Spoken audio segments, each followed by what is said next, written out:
Hi friends, welcome to Seetha diary. ఈరోజు మనం హెల్దీగా ఉండే చున్నుండలను ఎలా చేసుకోవాలో చెప్తాను, వినండి. పొట్టులోని మినపగుండ్లను తీసుకొని ఒక 1/2 kg తీసుకొని వాటిని లైట్ గోల్డ్ కలర్ వచ్చేదాకా వేయించుకోవాలి. ఈ లోపల మనం నెయ్యిని స్టవ్ మీద పెట్టి వేడి చేసుకుందాం. నెయ్యి హీట్ ఎక్కే లోపల మనం బెల్లం పగలగొట్టుకుందాం. బెల్లాన్ని పగలగొట్టేసి చిన్న చిన్న పీసెస్ లాగా చేసుకొని పక్కన పెట్టుకుందాం.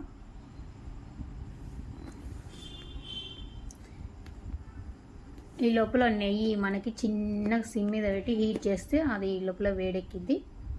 మనం వేయించిన మినపగుండ్లని చల్లార్చి మిక్సీ పట్టుకోవాలి. మినపగుండ్లు వేసి దాంట్లోనే కొంచెం ఇలాచి కూడా వేసి ఒకసారి మిక్సీ పట్టాలి. కొంచెం పౌడర్ మెత్తగా అయ్యేదాకా చూసుకోవాలి. చూస్తూ చెక్ చేసుకుంటూ ఉండాలి. పౌడర్ మెత్తగా అయినాక దాంట్లోనే మనం ఇందాక చిన్నగా కట్ చేసిన బెల్లం పీసెస్ ఉన్నాయి కదా, వాటిని కూడా వేసేసి మిక్సీ పట్టాలి.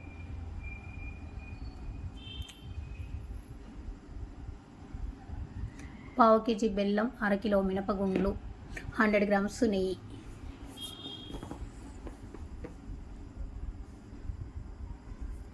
మొత్తం మిక్సీ పట్టి ఒక బౌల్లో వేసుకోవాలి. బెల్లం మొత్తం అంతా మెత్తగా అయిపోయింది. దాంట్లోనే మనం ఇందాక వేడి చేసుకున్న నెయ్యి ఉందిగా, దాంట్లో వేసి కొంచెం కొంచెంగా వేసుకుంటూ చున్నుండలని చుట్టుకోవాలి. ఎక్కువ పొట్టు మినపప్పుతో చాలా టేస్ట్ ఉంటుంది. కాకపోతే మనకి అందుబాటులో ఉండేది పొట్టు లేని మినపప్పుతో ఎక్కువ దొరుకుతుంది. అందుకని నేను అదే తీసుకొచ్చి లడ్డు చేయాల్సి వచ్చింది.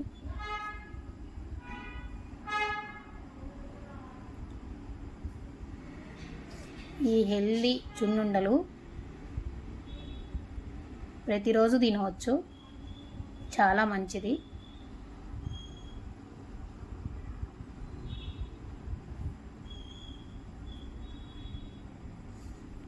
ఇలా కొద్ది కొద్దిగా నెయ్యి పోసుకుంటూ చున్నుండలు అనేవి చుట్టుకోవాలి.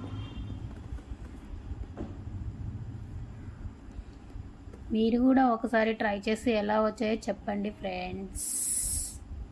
కామెంట్ రూపంలో నాకు చెప్పండి. ఇది చేసుకోవడం చాలా ఈజీ. మనం వేయించేటప్పుడే సిమ్ మీద పెట్టి వేయించితే దాని టేస్ట్ పర్ఫెక్ట్గా వస్తుంది. అంతే, చున్నుండలు రెడీ అయిపోయినాయి. ఒకసారి చూడండి ఫ్రెండ్స్. నెయ్యి వాసన చాలా మంచిగా వస్తుంది. చున్నుండలు చాలా కమ్మగా టేస్టీగా ఉంటాయి. మీరు కూడా ఒకసారి ట్రై చేయండి. Must try it. బాయ్.